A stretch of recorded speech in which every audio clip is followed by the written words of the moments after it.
Hello, my name is Prasanna Rangasamy. This talk is about selective event processing for energy efficient mobile gaming, published in IASWC 2020. This was done in collaboration with my advisors and colleagues from Penn State. Let's say you start your weekend with a fully charged battery in your phone. You open your favorite game and get engrossed, and look at your battery. It's just 3% charge remaining. Why? It's because the event processing is compute heavy, and it has a unique behavior where a lot of inputs generated from the user side generate only a few unique outputs. And so naturally, if you have all the inputs in the lookup table, it becomes prohibitively expensive. Thus, our proposed research SNIP uses ML to identify important inputs and generate a lookup table that short circuits execution, which is smaller than a traditional lookup table.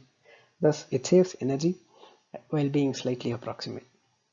In this era of immersive gaming where big companies are launching gaming services with multi-billion-dollar investments in the past couple of years alone, it is disrupting the landscape of gaming altogether. While in the past, immersive games were associated with big consoles or fancy gaming rigs, today there are a multitude of options for gamers, especially when they are to be played on an energy constrained phone or a tablet or even a lightweight laptop for that matter. Here, we see a group of people waiting to catch their Pokemons, although not advisable during this COVID pandemic. The key question is, how long do we get to play after reaching the park? What if our battery runs out even before reaching the park? Towards answering this question, we played a lot of games in our phone, ranging from very simple games that involve only a simple occasional touch event from the user, to games involving intense graphics, audio, etc. to support heavier user interactions.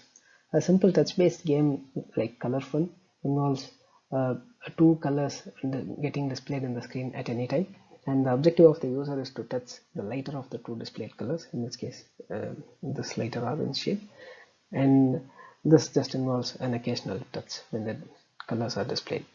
Like Color Fun, Memory Game also demands only an occasional touch from the user. The objective of the user here is to match the two tiles containing the same image beneath the question mark face, which is the default shape face of the tile, and both these games are simple touch-based games. The next is an open source AR game where the ghosts are rendered on objects pointed by the camera. If this is the scene the user stands in, the camera is currently pointing to the staircase, and ghosts are rendered on the wall and on the staircase. And the user's objective is to point at these ghosts and shoot at them. And the game is somewhat heavy when compared to this memory game and Color Fun, because it has to remember the scene in which the user is currently in, where the previous shots were fired, and the current state of the game itself is somewhat heavy. And the next game is an open source version of the more popular Fruit Ninja game, where there are fruits that are rendered on the screen, and the user's objective is to swipe at the fruit so that it goes and splatters into the green wall that's displayed, hence the name. The next is Candy Crush Saga, where there are candies displayed on the screen and the user has to match 3 or 4 candies together and score points for the matched candies. This game is a bit heavier than Green Wall in our benchmark suite because it involves more bright graphics and more interaction from the user, and it also has audio and blasts and other graphics that come and interact with the user more often. Next game is Angry Birds Evolution, which is a 3D based game for Angry Birds Classic, where it has much more graphics and audio intensiveness, and the user just has to aim birds and throw them at pigs. That's the game. So finally we have Race Kings, which is a car race game where the user races with a car and competes with other bots in the phone. So this naturally involves more compute from the phone side.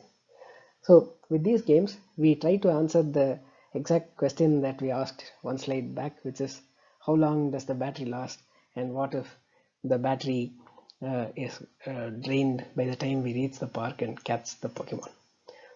So to answer that question, we next study the time taken to drain 100% charged battery to 0% for a typical smartphone while playing the games we described in the previous slide. The first bar is a very popular game called the waiting game, where we just let the phone be idle from 100% battery to 0% and see how long it takes for the battery to drain, which is around 20 hours as seen in this bar. And the other games that we described are in the x-axis, are sorted from the least complex game to the most complex game. Say like color fun and memory game are just simple touch based game. Chase Whistley, Candy Crush involve a slightly more graphics, and Greenwald, and AB Evolution and Race Kings just use all the graphics and whatever compute power is available in the smartphone to perform the gaming. So as can be seen, even simpler games such as color fun and memory game can only be played for like 6 to 7 hours. When the game involves a bit more graphics with Chase Whistley or Candy Crush or Greenwald, the time to last 100% battery even drops further to just 5 hours or so.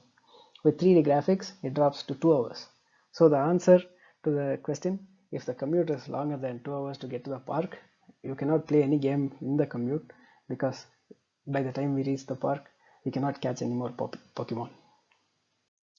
To understand the inefficiencies, the slide presents what components of architecture are involved in a typical execution of an AR game. When the user points the camera at a scene, the camera feed is sent to memory, and the camera feed is subsequently processed by neural engines, ISPs, etc. to find a room with table, chair in the scene. And a ghost is supposed to be displayed as a part of the game, and a decision to display the ghost in the chair is made in this example. So a frame containing all the camera feed along with a ghost on the chair is sent to the display device, which is the output. Thus at the architecture level, we have CPUs, ASICs or IPs, memory, and an output input and output devices, which are the major components that could consume the battery. Next, we see where the bulk of this battery drain happens. In this chart, we see all the games we described earlier in x-axis sorted in the same order of increasing complexity as described earlier, from color fun being the least user-intensive, compute-intensive game, to Race Kings being the most compute-intensive, user-intensive game. In the y-axis, we have the normalized energy breakdown among the four major components in the previous slide, namely CPUs, IPs or ASICs, memory, and the sensors. The goal is to concentrate on whichever component consuming the most energy for our optimizations in order to optimize for the chronic battery drain. As seen in this chart here, CPU consumes anywhere from 40% to 60% of the total energy. Next, the ASICs or IPs consume another 40 to 60% of the total energy, leaving less than 10% of the total energy to be consumed by sensors and memory together. And we can also see that memory consumes a significant portion of that 10% when compared to sensors, leaving a little room for any optimization at the sensor level itself. Another interesting fact to note is that irrespective of the complexity of the games, color fun or Race Kings, CPU-IP combination together consumes greater than 90% of the total energy, with the split almost being equal between them. So the key question here is that either CPU or IP optimization alone will ignore the vast opportunity for energy optimizations proposed by the other. So in this paper, we collectively look for optimizing for both CPUs and IPs. To understand how to effectively optimize for both CPU and IP executions, we take a quick recap at the example AR execution again. Instead of looking at the data flow that we saw earlier, that the camera was sending its feed to memory and ASICs and IPs are reading the memory to process and send the data back to the display, we now take a look at the control flow execution, where CPU is asking the camera to read the input sensor feed, and after the camera is done reading the frame, CPU is asking the ASICs to process the camera feed again. And then when the processing is complete, CPU asks the display to update its outputs again. In general, CPU controls everything, and CPU could short circuit the entire SoC data flows from CPU itself to the IPs to the displays to the input sensors, everything. And short circuit can happen if the execution is repetitive. To identify and short circuit repeated event processing, we need a necessary condition. All inputs to the event handler are exactly the same, and so it's like this, that the user, when he is playing a temple run game, is swiping at the exact same position again and again, and the game output remains the same, right? Bad news, we don't see such repetitive events in our game executions. When we take a look at a typical input output pair of a typical game, we find that only 2% of the event processing have exactly matching input and outputs. So if the events are not repetitive, we can't really short circuit the useless executions. On the other hand, in the same game flow, a user may swipe from multiple different places in multiple different ways, while the output will still be the same because it's just swipe up at any time. Since the output is same, the event processing is going to be wasteful. These are referred to as redundant events in this work, and there is an opportunity for us to short circuit these redundant events and save on 30% of the execution to becoming wasteful. So in any game execution that we have seen, on an average only 68% of the computation is useful, while 30% of the computation can be actually short circuited if we know who are the redundant events, who are the useful events. Prior works in short-circuiting executions such as these listed here in spec workloads and other server class, desktop class workloads involve observing the computation for a while, such as where the inputs are getting loaded from, where the outputs are stored, what exactly are the inputs are, and what outputs are produced for these inputs. And based on this knowledge, a lookup table is built with input as the lookup entry and output as the table content. And whenever a new computation is supposed to be done, the lookup table is searched for the input, and when an entry is found matching, instead of computing the input and getting the output, just the output is got from the lookup table and it is stored in the correct place where the output was supposed to be.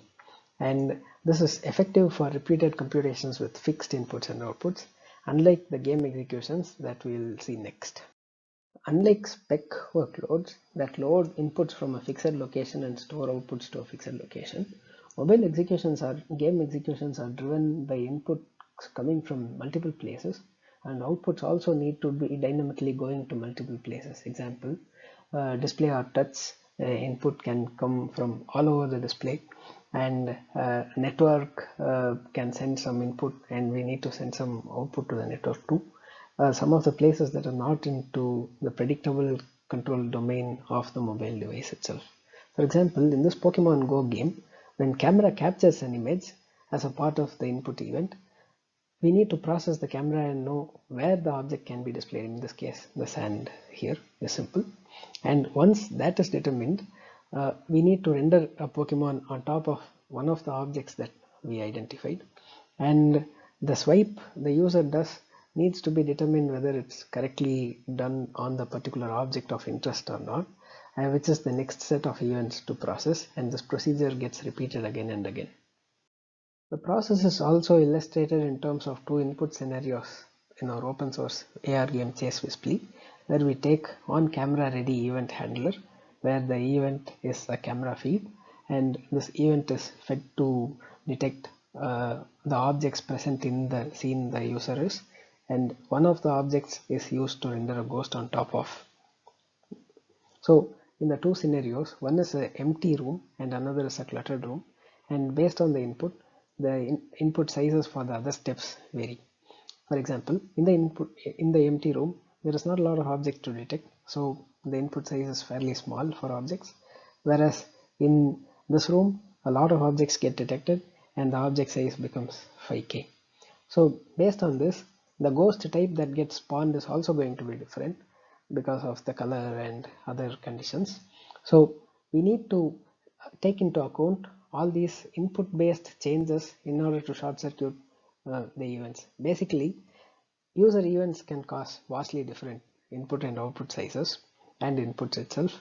So should the lookup table accommodate all of those sizes, and does it make it feasible to even have a lookup table of that size? We next explore the possibility of building a lookup table with the union of all possible input-output fields we see during the execution, and plot the lookup table size in GB versus the percentage of execution that gets covered with the lookup table. As seen, a typical smartphone has 6 to 8 GB of DRAM and anywhere from 64 GB to 128 or 256 GB of SD card capacity. And what we observe is, even for less than 5% of the execution, we exceed the total DRAM capacity, and for storing of execution of 40%, we have to have 64 GB of lookup table space. This is definitely not the right way to short circuit executions, so we need a better way to short circuit redundant event processing. Towards a more efficient way to short circuit redundant events than having a 64 GB size lookup table, we look at the possibility of having fewer entries. For example, can we map more inputs to the same output? What if the output is wrong? As an example, there are only 3 types of ghosts: reinforced, baby ghost, or blonde ghost in the Chase Whispley AR game. Even if we get the wrong ghost rendered in the game, it is still fine. The user will not get the same points as he would get in the correct execution, but the approximate execution doesn't cause the game to crash or end either. So the takeaway is that some outputs may carry forward a state to continue execution that will be important, but most of the outputs are not going to be stateful and are only displayed temporarily. And even those outputs that are supposed to carry forward the state, they are not going to be mission critical if we get it wrong. Similar to the outputs, some inputs are also more important than others. In this example, the yellow columns are the inputs, and there are 5 input columns, and there are 2 output columns. And as we mentioned earlier, there can be only a variable amount of input fields available in each instance of execution, and the variability when the input is not present in this example is indicated by an X, which is don't care. Similar to the output, there are also don't cares in the output. In this example, we can safely eliminate, say, in3 altogether, and we would still be able to map the input records to the output records correctly. Same way, since in0 and in4 are almost the same, we can also drop in4 and still get the outputs correctly. And in this example, if in0 is also gone, then we cannot just uniquely identify from in1 or in2 to out0 or out1. So the net solution in this toy example is that in0 is enough for a lookup table to always be pointing to the correct output if the same execution repeats. But there is a cost that we'll see next. Summarizing the 2 examples that we saw for inputs as well as outputs, that some of the inputs are not as important as others and some of the outputs are also not as important as others, we have a systematic way of approaching a lookup table and reducing its size called permutation feature importance, as explained in this prior works, where we can take a lookup table and feed it to this algorithm, and it will just keep dropping one field at a time or a combination of fields at any iteration to see if there is a accuracy drop in the outputs that are looked up from the table.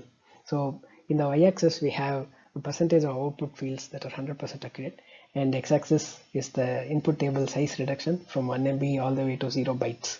So from 1 MB to 1200 bytes, we literally have very less accuracy drop for predicting percentage of outputs that are 100% accurate.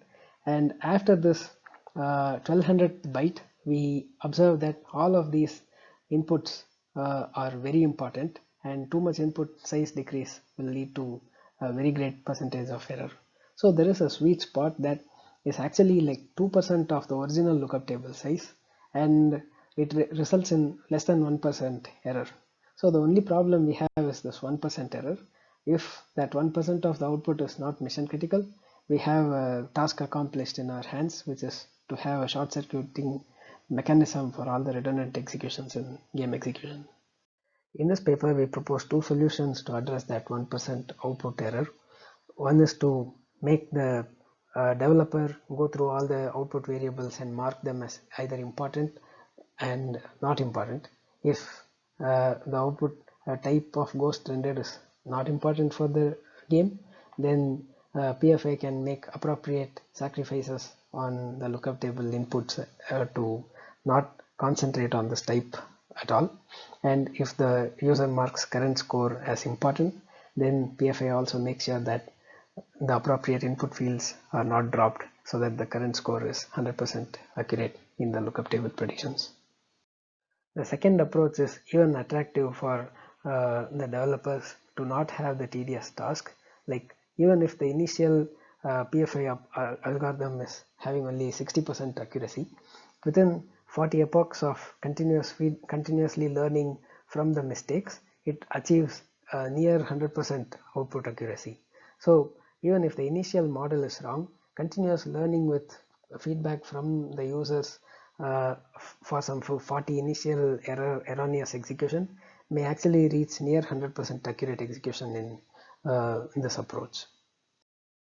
So the overall flow and code changes to our event processing with PFA enabled is as follows. The user just records events when he is playing the game and is sent to the cloud, and on the cloud we run the app with the events supplied by the user to generate the output and build a 64 GB lookup table as to say, and apply PFI on top and generate a small lookup table which is sent back to the developer to add all these feedbacks and do this. And when the small lookup table is sent to the game play, it actually checks on each event whether the lookup table entry is found in the hash table, and once it's found, it just puts the output. If it is not found, it goes through the original execution. With this, we benefit like 32% of energy in these games just to make the battery last a bit longer than what was initially going on. And the conclusions we take away from this are that redundant events are ubiquitous in all the games that we observed, and they are hard to detect, but with sufficient training and data, we can come to a behavior-based, game-based lookup table that is shorter than various other approaches. And SNIP offers a way to short circuit this execution as a framework. And developer feedback and continuous learning are just preliminary steps. We can have more approaches like federated learning and even user-based feedback and quality knobs as further improvements to the current version of SNIP that we propose in this paper. Thank you.